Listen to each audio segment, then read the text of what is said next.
자, 안녕하십니까. 하이퍼리뷰입니다. 자, 이번 시간에는 2024 해외 고등학교 졸업자 전형에 대해서 설명을 좀 드리도록 하겠습니다. 자, 2024학년도 시행계획이 발표가 되어졌죠. 시행계획을 바탕으로 해서 앞으로 우리가 이제 2024학년도에 해외에서 고등학교를 졸업하시고 국내 대학의 원서를 쓰시려고 하시는 분들 어떻게 준비하셔야 되는지, 또는 내가 올해 원서를 쓰지 않는다 하더라도 내년이나 내후년도에 또는 해외에 나갈 이유가 있다 해서 국내 대학의 원서를 쓰시려고 하시는 분들에게 우리가 국내 대학을 해외에서 고등학교로 졸업하고 난 다음에 원서를 지원하고자 한다면 어떠한 전형 방법이 있고 어떻게 해서 대학을 갈 수 있는지 설명을 좀 드려보도록 하겠습니다. 특히 꼭 아셔야 되는 부분들은 해외 고등학교 졸업자로 해서 원서를 쓰시는 경우는 대부분 국내 수시 전형의 원서를 쓰게 된단 말이죠. 수시 전형은 간단히 말하면 과정 중심의 입시다, 이렇게 말씀을 드릴 수가 있어요.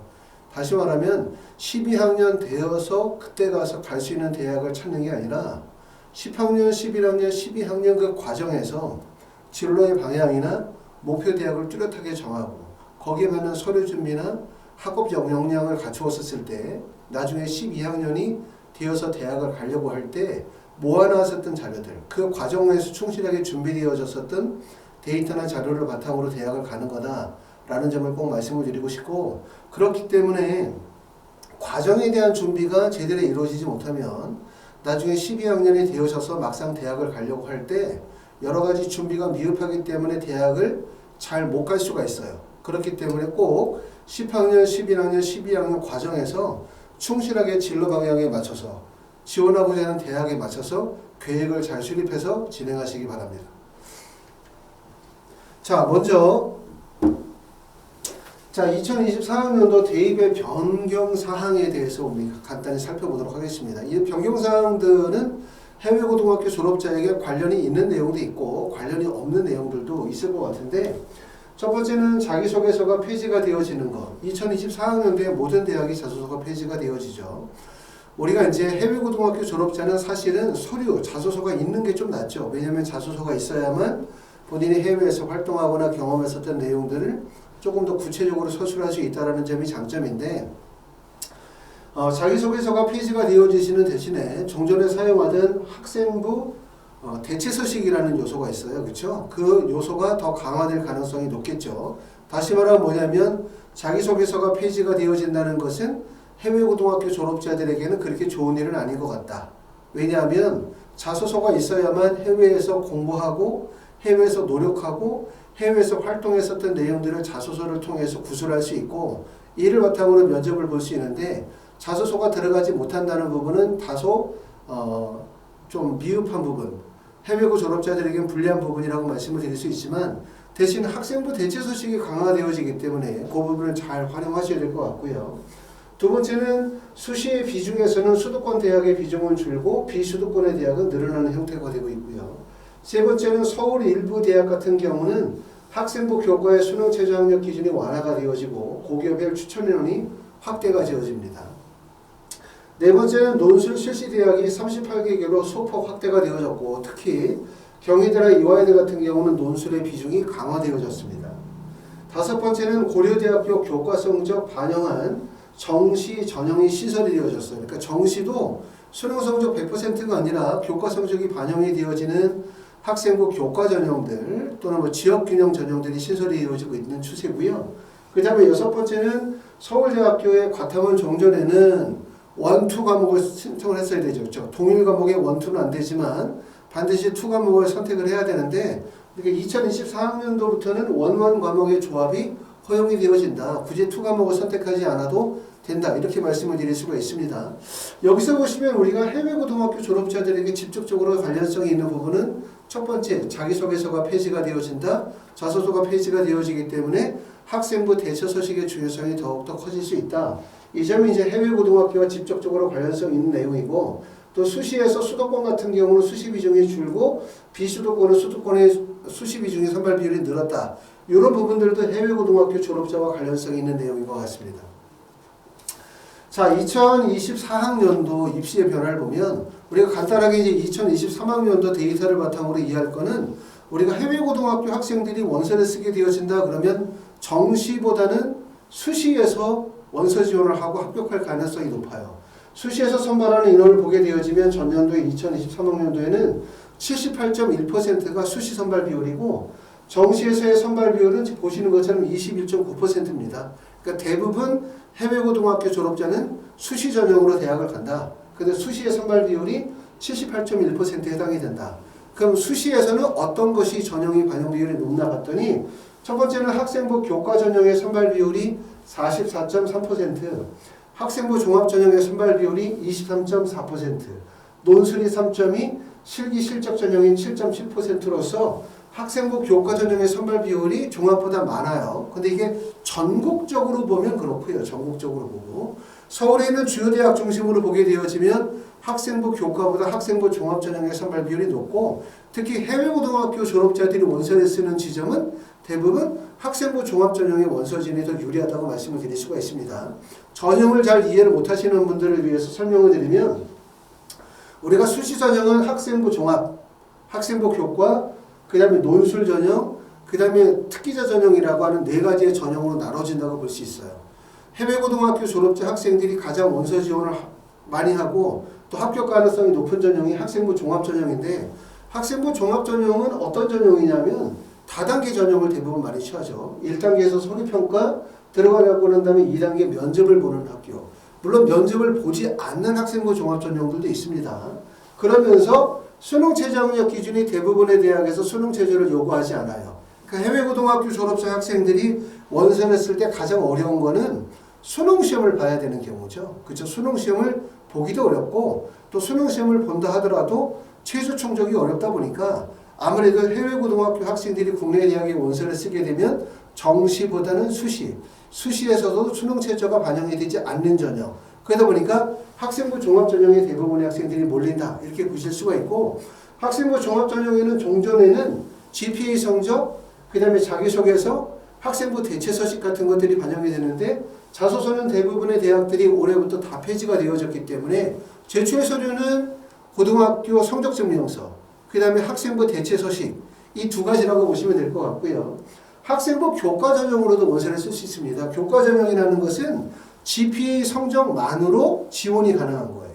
그리고 면접을 대부분 보지 않고 일부 대학은 수능 최저가 없지만 대부분의 대학이 수능 최저가 있기 때문에 사실은 학생부 종합 전형에 비해서 해외고등학교 졸업자들이 학생부 교과 전형으로 원서를 쓰기 좀 어렵습니다.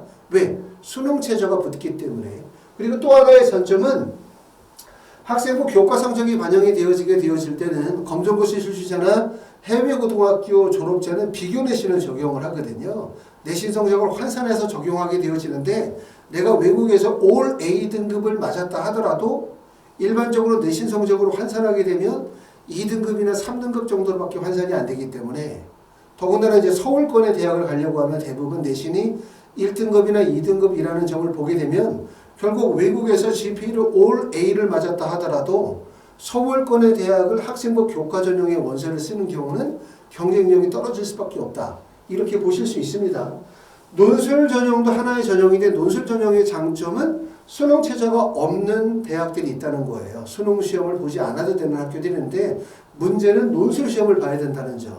그러니까 외국에서 1년이나 2년, 3년 정도를 체류하신 분들은 국내 논술을 대비하기가 현실적으로 어렵고 그 다음에 논술 전형이 경쟁률이 매우 높거든요.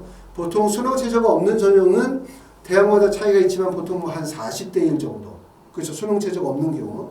수능 최저가 있는 경우는 보통 한 30대 1 정도, 20대 1 정도의 경쟁률이기 때문에 학생부 종합 전형이나 교과 전형에 비해서 경쟁률이 높다는 점, 그 다음에 논술에 대한 대비가 어렵다는 점, 이런 점이 약점이라고 볼 수 있고요.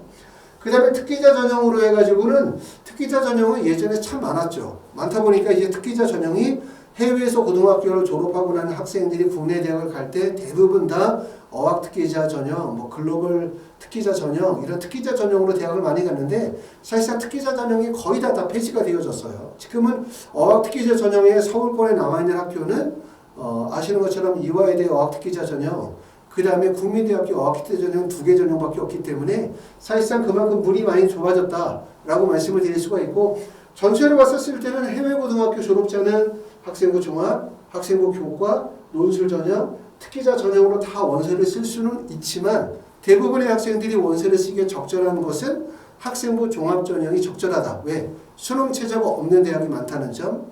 두 번째는 서류평가를 통해서 학생부 대체 서식을 받고 면접을 본다는 점. 이런 점들이 장점이라고 보실 수가 있습니다.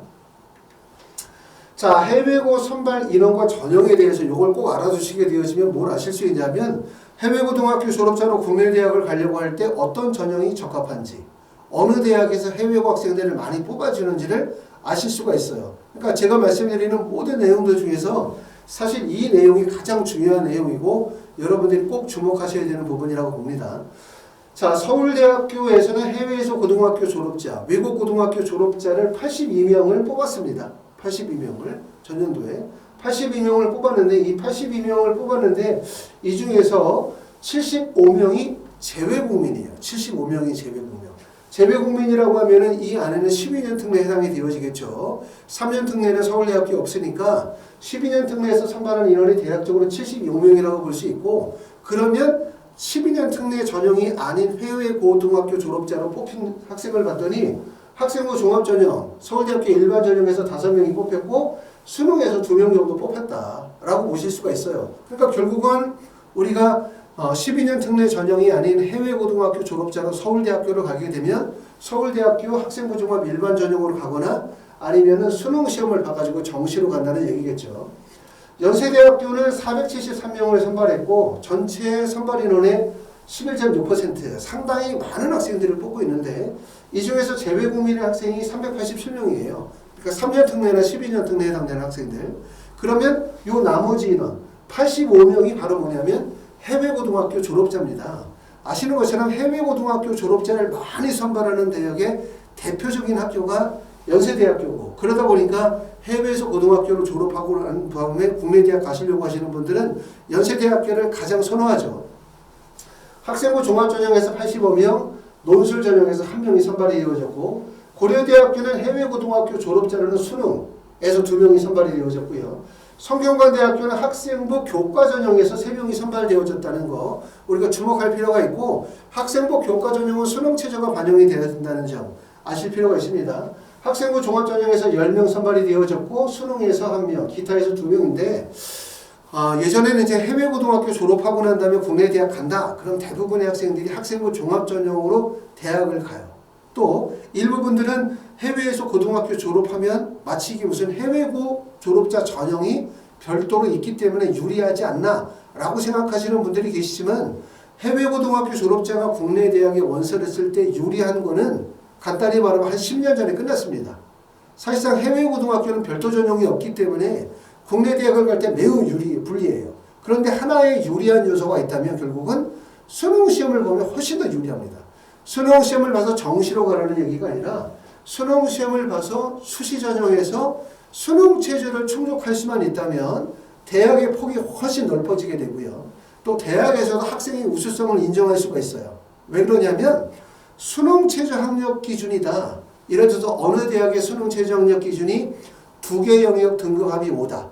국어, 수학, 영어, 탐구 중에서 4개 영역 중에서 2개 영역 등급합이 5인데 이 수능 체제를 충족했다는 것은 무슨 의미냐면 국내 고등학교 학생들과의 경쟁을 통해서 또는 국내 수능 시험에서 학생이 그만큼의 학업적 역량을 인정받았다는 뜻이잖아요. 그렇기 때문에 국내 고등학교 학생들과 직접적 비교를 할 수가 있는 거고, 여기에다가 내가 외국에서 체류하면서 다양한 진로와 관련된 활동이나 경험들을 쌓았다면 결국은 두 가지의 장점을 다 갖추는 거죠. 국내 고등학교 학생들과의 경쟁을 통해서 학업적 역량을 입증할 뿐만 아니라 해외에서 다양한 경험과 활동을 통해서 활동의 우수성을 갖추는 거기 때문에 매우 유리하다고 보실 수가 있고, 따라서 보시는 것처럼 해외 고등학교 졸업자들 중에서도 수능 공부를 통해서 수능을 통해서 국내 대학 가시는 분들이거나 아니면 수능 체제를 충족해서 국내 대학을 가시는 분들도 많다는 점, 요 점 꼭 알아두시면 될 것 같아요. 그렇기 때문에 국내 대학 가시려고 할 때 그냥 외국에서 공부 열심히 하고 그냥 GPA 열심히 공부하고 학교생활 열심히 해서 국내 대학 가야지라고 하면 사실상 어려운 점이 많습니다. 그러니까 시간적인 조건이 되고 본인이 그만큼 역량이 되어진다면 적절한 수능 체제를 충족할 수 있는 조건을 갖추신다면 훨씬 더 유리하다, 이렇게 말씀을 드릴 수가 있고요. 서강대학교는 보시는 것처럼 150명을 재외국민 전형에서만 선발했습니다. 한양대학교는 416명 중에서 414명을 재외국민 전형에서 선발을 했고요. 나머지는 논술에서 1명, 수능에서 1명. 중앙대학교는 학생부 종합전형에서 2명을 선발했고, 그 다음에 경희대학교는 보시는 것처럼 특기자 전형에서 1명이고, 그 다음에 이화여대가 15명으로 가장 많습니다. 그 다음에 한국외대 3명, 그 다음에 동국대학교 학생부 종합에서 2명, 그 다음에 숙명여대 3명, 세종대학교 3명 정도를 선발했기 때문에 보시는 것처럼 대학으로 봤었을 때 학생들에게 가장 유리한 학교는 어디다? 첫 번째는 연세대학교, 두 번째는 어디다? 그러면 이화여대, 그 다음에 세 번째는 한국외대나 기타 대학이라고 말씀을 드릴 수가 있고요. 그 다음에 해외고 학생들에게 유리한 대학이 바로 국민대학교죠. 국민대학교는 바로 어학특기자 전형으로 선발 인원이 있기 때문에 해외고등학교 졸업자를 20명 정도 선발했습니다. 보시는 것처럼 사실 해외고등학교 졸업자로 국내 대학을 갈 때는 제일 유리한 거는 3년이나 12년 특례가 돼야 돼요. 근데 12년 특례가 아니면 사실은 선발되어지는 대학들이 보시는 것처럼 연세대학교, 그 다음에 이화여대, 그 다음에 한국외대, 국민대학교, 그 다음에 이제 보시는 것처럼 동덕여대나 한성대학교, 아주대 같은 학교들이 해외고등학교 졸업자들에게 조금 더 유리하다 이렇게 보시면 될 것 같고, 모집 인원이 매우 적구나 이렇게 보실 것이 아니라 모집 인원이 적을 뿐만 아니라 지원자들도 적은 거예요. 그러니까 예전에 비해서는 해외고등학교 졸업하고 국내 대학 가시는 분들이 많이 줄었어요. 그렇죠? 그러다 보니까 결국은 대학의 선발 인원도 적다 이렇게 보셔야 될 것 같습니다. 선발 인원이 특례 전형에 비해서 매우 적다 이렇게 보시는 게 아니라 특례로 지원하는 학생들이 많고 해외고등학교 졸업자로 원서를 쓰는 학생들의 숫자가 예전보다 많이 줄었다 이렇게 보시는 게 더 맞을 것 같습니다. 그래서 이를 통해 가지고 뭘 이해하실 필요가 있냐면 대학들마다 해외고등학교 학생들이 선발되어지는 전형의 방식이 학생부 교과, 학생부 종합전형, 특기, 논술, 수능 전형 중에서 보니까 경기대 같은 데는 학생부 종합전형의 선발 비율이 많구나. 그 다음에 인천대나 카톨릭대 같은 경우도 학생부 종합전형의 선발 비율이 많구나. 또 보셨던 것처럼 이화여대나 국민대 같은 경우는 특기자 전형으로 선발 비율이 많구나. 이런 점들을 알아두시게 되면 본인이 가지고 있는 현재 학업적 역량, 우수성, 학생이 가지고 있는 특징 여기에 맞춰서 대학을 준비하실 수가 있기 때문에 말씀을 드렸던 것처럼 실제 대학에서 해외고등학교 졸업자를 어떤 전형에서 몇 명 정도를 뽑는지를 알고 대비하시면 도움이 될 것 같습니다. 자, 해외고등학교 졸업자가 국내 수시 전형에 불리한 이유는 뭐냐? 아까도 말씀드렸던 것처럼 해외에서 고등학교 졸업하고 국내 대학 가던 게 유리하던 거는 10년 전에 끝났어요. 사실상 글로벌 인재 전형, 어학특기자 전형들이 대부분 다 폐지가 되어지고 공인어학 성적이 제출이 불가해지면서 사실상 해외에서 고등학교 졸업하고 국내 대학 갈 때 국내 고등학교 학생들과 경쟁을 해야 되는 문제점. 이런 문제들 때문에 매우 불리한 요소들이 많아졌다. 그럼 왜 유리해졌냐? 첫 번째는 표준학력 지표의 반영이 되게 제한되어져 있기 때문에 첫 번째인 거예요. 외국에서 고등학교를 졸업하신 분들은 SAT 점수라든가 AP 성적이라든가 또는 ACT나 공인어학 성적이라든가 또는 외국에서 여러 가지 봉사활동이라든가 교회 활동들이 반영이 되어져야 국내 고등학교하고 다르게 해외에서 고등학교 학생들의 학업적 활동의 우수성들이 인정이 되어지는데 그게 대부분 다 사교육을 조정할 수 있는 요소 또는 해외 고등학교 졸업자를 많이 늘릴 수 있는 가능성이 있기 때문에 축소되어졌단 말이에요. 그러다 보니까 보시는 것처럼 공인어학 성적 및 수학과 외국어 교과 관련 교외 수상 서류는 제출할 수가 없습니다. 두 번째는 고교 입학 이전 및 고등학교 졸업 이후에 취득한 교과 및 비교과에 대해서는 대부분 또 미반영해요. 세 번째는 국내 고등학교 재학기간 중에 취득한 AP나 SAT나 ACT 등 성적 또는 사설기관과 연결이 되어진 해외 봉사활동도 반영이 되어지지 않고 그 다음에 리더십 프로그램이나 공인어학 성적들도 마찬가지로 미반영이 되어진다는 점 이런 점들 때문에 말씀을 드렸던 것처럼 그거죠. 외국에서 활동했었던 또 해외 고등학교 졸업자가 가지고 있는 특징들이 반영이 되어지지 못하다 보니까 사실 이걸 다 빼고 나면 낼 내용이 없는 거예요. 그러다 보니까 어려운 점이 많을 수밖에 없다. 자, 증빙 서류로 가능한 거는 동아리 활동이나 봉사나 수상경영이나 리더십 관련된 내용들의 서류를 준비해야 되는데 이게 바로 뭐냐면 해외 고등학교 졸업자가 국내 원서를 쓰면 첫 번째는 성적 증명서, 두 번째 쓰는 게 바로 뭐냐면 학생부 대체 서식이라는 거예요. 학생부 대체 서식은 뭐냐면 해외 고등학교 졸업자와 국내 고등학교 졸업자를 비교해야 된단 말이에요. 근데 해외 고등학교처럼 국내 고등학교 졸업자의 학교생활기록부가 없잖아요. 그러니까 학교생활기록부와 동일한 내용을 담을 수 있는 걸 별도로 작성하게 하는 거죠. 그래서 학생부에 있는 내용이 주로 뭐가 있냐? 수상경력이라든가 동아리 활동이라든가 봉사활동이라든가 뭐 리더십 관련된 활동들이 기재가 되어지니까 학생부 대체 서식이라는 것에 그것을 작성하도록 하게 하는 거죠. 그런데 알아두실 점은 뭐냐면 2024학년도로 가면서 국내 고등학교 학생부의 기재 방법이 바뀌었어요. 기재 방법이. 대표적으로 뭐냐면 수상경력이 대입에 미반영이 되어진다. 수상경력이 대입에 미반영이 된다. 그렇다 보니까 일부 대학에서는 학생부 대체 서식에 수상경력을 기록하지 못하도록 해요. 왜냐하면 수상경력은 GPA 성적과 겹치는 거죠. 성적이 좋으니까 상을 받았겠죠. 그렇죠? 그리고 2024학년도부터 국내 대학에서는 수상경력이 대입에 미반영이 되어진다. 그렇기 때문에 학생부 대체 서식에서도 수상경력을 반영하지 않는 학교들이 있습니다.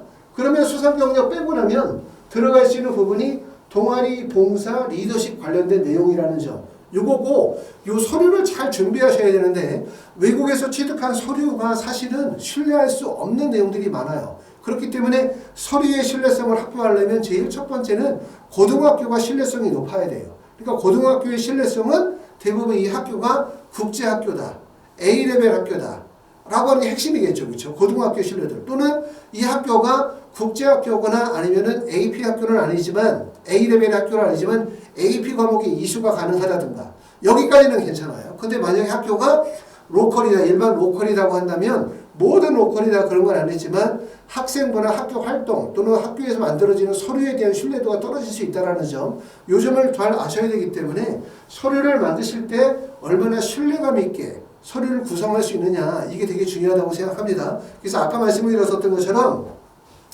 닥쳐서 준비하시려고 하면 그때는 늦습니다.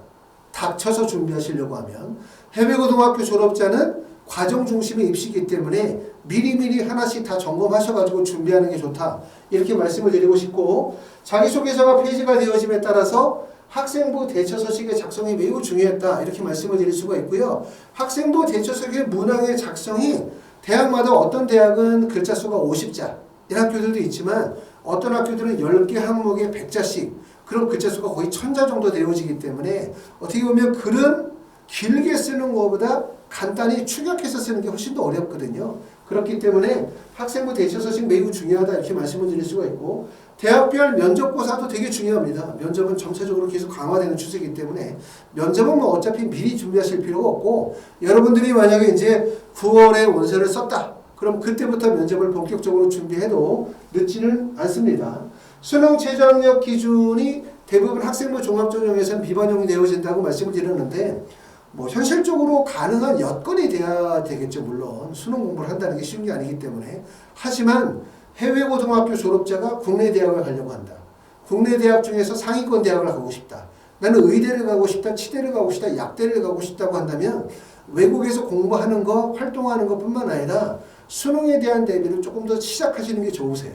수능에 대한 공부를. 그랬었을 때 경우에 따라서는 고3 때 대학을 불합격하거나 원하는 대학을 못 갔었을 때 재수를 통해서 다시 한번 도전할 수 있는 기회가 있기 때문에 수능 공부는 계속해서 연계시켜서 하는 게 좋다. 저는 그렇게 생각합니다. 왜냐하면 수능 공부가 이루어지지 못하면 해외에서 고등학교 졸업하고 국내 대학 갈 때 첫 번째 대학이 범위가 좁고 상위권 대학에 합격하기가 매우 어려울 수가 있고 두 번째는 재수가 사실상 불가능해질 수가 있어요. 그렇죠? 그런 점들을 보시기 때문에 수능에 대한 공부를 조금 더 꾸준하게 이어가시는 게 좋다. 내가 만약에 이제 현재 10학년인데 외국으로 나가서 유학을 할 계획이다 라고 하시는 분들은 돌아왔었을 때를 생각하시면 수능 공부를 조금 더 준비하시는 게 좋다 라고 말씀을 드릴 수가 있습니다. 자, 교과 성적의 평가 방법에 대해서 말씀을 드리도록 하겠습니다. 아까 말씀드렸던 것처럼 내가 외국에서 고등학교를 다니면서 GPA를 올 A를 맞았다. 그럼 과연 그 올 A는 어떻게 평가할 것인가? 대학마다 나라마다 교과 성적에 대한 평가 방법이 다르잖아요. 우리나라는 아시는 것처럼 석차 등급 방법이란 말이에요. 1등급부터 9등급까지의 석차 등급 방법과 그 다음에 성취도 평가를 병행하고 있는 지금 구조인데 외국은 다 A, B, C, D로 가게 되어지면 성취도 평가죠. 성취도 평가. 자, 국내 대학에서는 어떻게 평가하는지 뭐냐면 이렇게 보실 수가 있어요. 검정고시 출신자나 해외 고등학교 졸업자들을 석차 등급을 어떤 식으로 반영을 하게 되어지냐면 만약에 검정고시에서 96점 이상을 맞았다 라고 하면 이거를 A, 수라고 봅니다. 수. 그리고 요거를 등급으로 한 사람은 약 3등급 정도. 그 다음에 점수는 약 97점 정도로 보는 거예요. 자, 마찬가지로 내가 외국에서 올 A를 맞았다. 그러면 바로 A가 수거든요. 수. 이거는 검정고시 성적으로 봤었을 때 96점이고 내신 성적으로 환산하면 3등급 정도 되는 거예요. 자, 내신 성적 3등급이면 말씀을 드렸던 것처럼 국내 대학을 가려고 한다. 학생부 교과로 가려고 한다. 서울권의 대학을 가려고 한다. 그럼 다 내신 성적이 1등급이나 2등급인 거예요. 결국은 뭐냐면 GPA 성적만으로 해서 학생부 교과 전형으로 서울권의 대학을 가기가 현실적으로 어렵다는 점이죠. 그렇죠? 그 점을 알아두셔야겠죠. 하지만 여기서 말하는 A가 3등급으로 환산이 되어진다는 얘기가 꼭 A는 3등급이라는 말보다 A는 1등급에서 3등급 정도의 범위 안으로 추정이 되어진다라고 볼 수 있는 거예요. 그러니까 GPA 성적 외에 기타 여러 가지 요소들, 뭐 아까 말씀드렸던 학생부 대체 서식이 가지고 있는 우수성이라든가 면접의 장점을 가지고 있다든가 학교 프로파일이 우수하다든가 라고 한다면 결국은 이 A도 2등급 같은 A가 될 수도 있는 거고 3등급 같은 A가 될 수도 있겠죠. 근데 핵심은 뭐냐면 이거죠. 외국에서 올 A 등급을 맞아도 올 A를 맞아도 국내 내신 성적으로 환산하면 대략 3등급 정도로밖에 추정이 안 된다. 3등급으로는 인서울도 못한다. 이 얘기예요. 그러니까 결론적으로 얘기하면 외국에서 공부를 하는 것도 되게 중요하냐면 외국에서 공부 열심히 해서 성적 좋다고 해서 국내 대학 가는 게 아니라는 점. 이 점을 알아두실 필요가 있습니다. 그렇기 때문에 우리는 대부분 다 학생부 교과 전형의 원서 지원보다는 이건 바로 학생부 교과 전형이죠. 학생부 종합 전형으로 원서를 써야만 유리할 수밖에 없어요. 자, 연세대학교 국제형이 대표적으로 해외고등학교 졸업자에게 유리한 전형이죠. 그 이유를 보는 것처럼 연세대학교 국제형은 모집 인원에서 국내 고등학교 선발 인원과 해외 고등학교 검정고시의 선발 인원을 구분지어 놓고 있기 때문에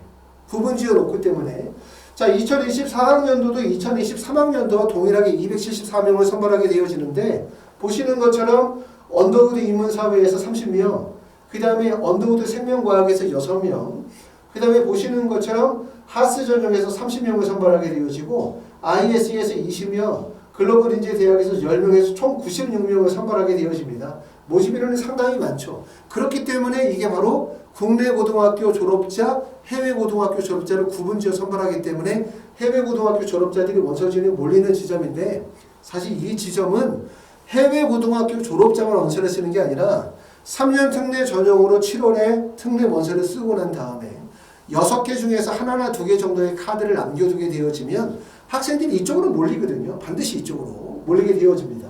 그렇기 때문에 이 전형이 해외 고등학교 학생들만 쓴다라고 생각하지 말고 해외 고등학교 졸업자인데 특례가 안 되시는 분들도 원서를 쓰지만 3년 특례 전형에 해당이 되시는 분들이 원서 지원에 몰리는 지점이다. 이렇게 보실 수가 있고요. 자, 면접일자는 수능 이후에 11월 26일이 면접일이었고 1단계에서 2.5배수 서류평가 2단계에서 면접 40% 반영이 되어지고 성적증명사와 비교과 활동 기록표가 반영이 되어지고요. 재시문 기반의 면접을 봅니다. 그리고 국제형에 하나여 영어 문항이 출제가 되어질 수 있고 국내 고등학교 졸업자는 수능 최저 능력 기준을 요구해요. 하지만 해외 고등학교 졸업자나 검정고시 출신자는 수능 체제를 반영하지 않습니다. 자, 연세대학교 활동 우수형 국제형에서는 어떤 서류들이 제출서류인지를 보면 성적증명서나 비교과 활동 기록표, 비교과 활동 증빙서류, 수학기간 기록표, 학력조회 동의서, 그리고 자소서는 폐지가 되어졌고 그 다음에 표준학력 지표로서 AP나 IB 성적 등 원점수 기재 금지, 이게 반영이 된다는 거예요. 공인어학 성적이나 수학과 외국어 교과에 대한 교외 수상은 금지가 되어집니다. 공인어학 성적은 제출이 안 되지만 AP나 SAT 성적이 반영이 되어진다는 점이 커다란 장점이죠. 결론적으로 얘기하면 연세대학교 국제형의 원서를 쓰려면 표준학력 지표, AP나 SAT 성적이 매우 중요하다 이렇게 보실 수가 있어요. 그렇기 때문에 적어도 SAT 점수는 몇 점 정도는 되어진다고 봅니다. 아무리 안 돼도 1480점 이상 정도의 성적은 돼야 된다. 그래야 실제 원서 지원이 되고 합격할 가능성이 높다고 보실 수가 있고, 여기에 AP 성적을 동반하는 게 되게 중요해요. 아까 말씀드렸던 것처럼 해외고등학교 졸업자 재외국민 전형은 표준학력 지표가 없다면 GPA 성적만으로 인정받을 수가 없어요. 왜냐하면 내가 뉴질랜드에 사는데, 내가 호주에 사는데, 내가 영국에 사는데 나는 GPA 성적이 우리 학교에서 All A야 라고 하면 그거는 해당 학교에서나 인정을 받는 거지. 영국에서 All A를 받았다고 해서 그거를 호주의 성적과 비교할 수는 없잖아요. 그렇기 때문에 결국은 뭐냐면 이렇게 해외고등학교 졸업자, 재외국민 전형에서는 표준학력지표, 전 세계적으로 공인되어진 학력지표가 매우 중요합니다. 그렇기 때문에 연세대학교는 SAT나 AP 성적이 매우 중요하다고 말씀을 드릴 수가 있는데, SAT 점수를 반영하는 유일한 대학교가 연세대학교예요. 연세대학교는 교과 과정에서 AP를 했다면 SAT도 반영이 가능하다. 이렇게 말씀을 드릴 수가 있고, 서울대학교는 보면 교과 과목의 학력 지표는 입력이 금지가 되어지고 SAT는 미반영이 되어집니다. 교과 과정에 AP가 포함이 되어져 있다면 반영이 가능해요. SAT는 제출에도 평가에 반영하지 않습니다. 자, 성균관대학교도 교과 과정에서 AP가 포함이 되어져 있다면 반영이 가능하다. 고등학교 유형이 대략적으로 보면 IB 국제학교가 있는 거고요. 두 번째는 A레벨 학교가 있을 거고, 세 번째는 AP가 포함이 되어져 있는 학교가 있을 거고, 네 번째는 로컬이 있겠죠. 그렇기 때문에 AP가 포함이 되어져 있는 반응을 하지만 SAT는 대부분 다 반영하지 않습니다. 경희대학교도 지금 보시는 것처럼 SAT는 미국 수능이기 때문에 반영이 불가능하다. 이렇게 볼 수 있고, 따라서 연세대학교 국제형은 AP와 SAT 성적이 반영이 되고 공인화학 성적은 반영이 되어지지 않는다는 점 주목할 필요가 있고요. 보시는 것처럼 표준학력지표는 해당 고교 기간 또는 검정고시 합격일로부터 3년 이내의 기간 동안에 발생한 내용만 제출이 가능한다. 고등학교 재학기간 내에 취득한 AP와 SAT 성적만이 반영이 되어진다는 점도 주목할 점입니다. 자, 이화여대 특기자 전형을 한번 보겠습니다. 이화여대도 아시는 것처럼 연세대학교와 더불어서 해외고등학교 졸업자들이 가장 선호하고 실제 합격 가능성이 높은 대학이라고 말씀을 드릴 수 있는데, 이게 작년도하고 달라진 점은 뭐냐면 전체적으로 2023학년도에는 어학특기자 전형의 선발 인원이 42.5명이었다고 올해는 16명으로 대폭 줄었어요. 그리고 과학특기자는 45에서 22명으로 줄고 국제학특기자는 54명이기 때문에 사실 대부분의 학생들이 국제학특기자 전형으로 몰릴 가능성이 상당히 높아졌다. 이렇게 말씀을 드릴 수가 있고요.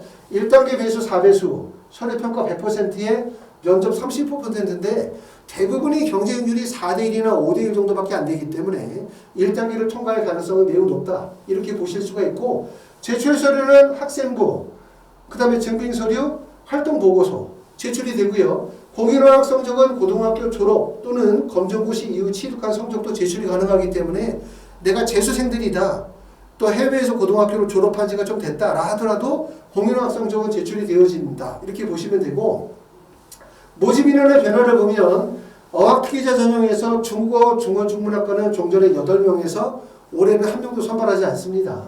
그 다음에 불어불문학과 도구동문학과는 10명, 8명으로 동일하고, 영어영문학과도 종전에는 16명을 선발했는데 올해는 1명도 선발하지 않고요. 영어교육학과도 5명에서 0명으로 줄었어요. 그러니까 사실은 어학특기자 전형에 남아있는 게 지금 보시는 것처럼 불어불문학과하고 도구동문학과 16명밖에 없는 거예요. 그러니까 대부분의 학생들이 어디로 몰려? 국제학특기자 전형으로 몰린다. 근데 이 국제학특기자 전형은 해외고등학교 졸업자만 원서를 쓰는 게 아니라 국내 고등학교 졸업자 중에서 특목고 학생들이 대부분 다 원서를 쓴다. 이렇게 보시면 되는데, 여기에 54명이라는 모집 인원 안에 대략적으로 해외고등학교 졸업자, 그 다음에 국내 특목고 졸업자들이 이렇게 나눠져 있다고 보시면 될 것 같아요. 그러니까 54명 안에서 해외고등학교 졸업자와 특목고 학생들이 같이 경쟁을 하는 것이 아니라 54명 안에 해외고등학교 졸업자의 선발 인원과 특목고 학생들의 선발 인원이 구분되어져 있다. 이렇게 보시면 될 것 같고, 대략적으로 해외고등학교 졸업자의 선발 인원이 전체 54명 중에서 대략적으로 볼 때 한 40% 정도, 40%에서 35% 정도의 선발 인원을 가지고 있다라고 이해하시면 좋을 것 같습니다. 과학특기자 전형도 보시면 화학생명 본자가 8명에서 5명으로 줄었고, 컴퓨터 전공은 5명에서 4명으로, 화학신소재는 5명에서 4명, 환경공학과도 4명에서 3명, 그 다음에 기후에너지는 그대로 3명이고 휴먼기계 바이오는 5명에서 3명으로 줄었고 과학교육학과가 15명에서 올해는 1명도 선발하지 않습니다. 이렇게 모집 인원이 변화가 되어졌기 때문에 특기자 전형도 예전보다 매우 불리해진 거죠. 이렇게 이제 지금 보시는 것처럼 특히 어학 특기자 전형의 모집 인원이 45명에서 16명으로 대폭 인원이 줄었다는 것은 해외고등학교 졸업자들 입장에서 볼 때는 가장 큰 문, 가장 유리한 대학이라고 할 수 있는 어학특기자 전형의 모집 인원이 대폭 줄었다는 점은 입시에 매우 불리한 요소다. 이렇게 보실 수가 있고요. 공인학업 성적이 반영이 되어지는 학교가 대표적으로 이화여대하고 국민대학교 어학특기자 전형이란 말이에요.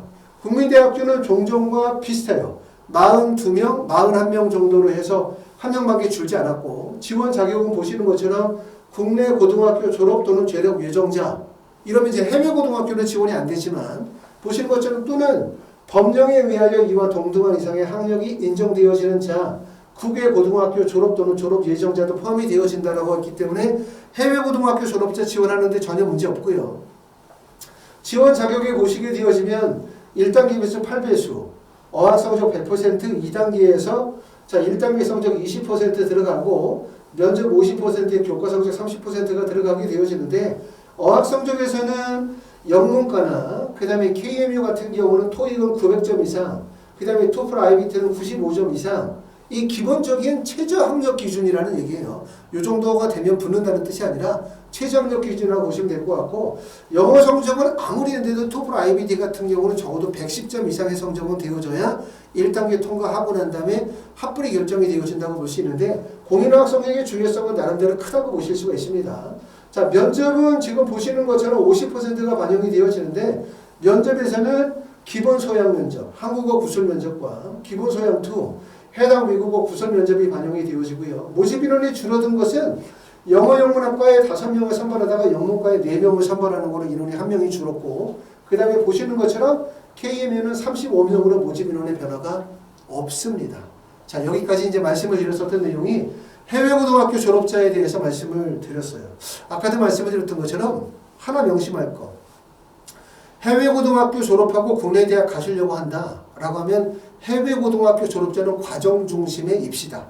12학년이 되어서 원서 쓸 때쯤 가서 그때 가서 준비하는 것이 아니라 지금부터 지원 대학과 진로 방향을 정확하게 결정하고 난 다음에 학교의 특성에 맞게끔 활동을 조금 더 어떻게 진행해야 되다 체계적으로 잘 준비해야 된다고 제가 꼭 말씀을 드리고 싶고 두 번째 우리가 꼭 알아야 되는 건 뭐냐면 해외고등학교 졸업자에서 국내 대학을 가려고 하면 해외고등학교가 유리한 시제는 10년 전에 끝났다. 이렇게 말씀을 드릴 수가 있어요. 보시는 것처럼 이제 이화여대 어학특기자 전형도 모집 인원이 줄었기 때문에 그만큼 문이 줄어들었다. 이렇게 말씀을 드릴 수가 있어요. 그렇기 때문에 지금부터 조금 더 철저하게 해외에서 고등학교 졸업하고 국내 대학을 가시려고 하거나 아니면 이미 고등학교를 졸업하셨다고 한다면 지금부터 하나씩 체계적으로 잘 준비하셔가지고 목표 대학을 설정하고 희망하시는 대학에 합격할 수 있도록 잘 준비하실 필요가 있습니다. 뭐 해외 고등학교 졸업자가 국내 대학 가는데 예전보다 어려워졌다라고 한다고 해서 해외에서 고등학교 졸업하고 국내 대학을 못 가는 거 절대는 아니거든요.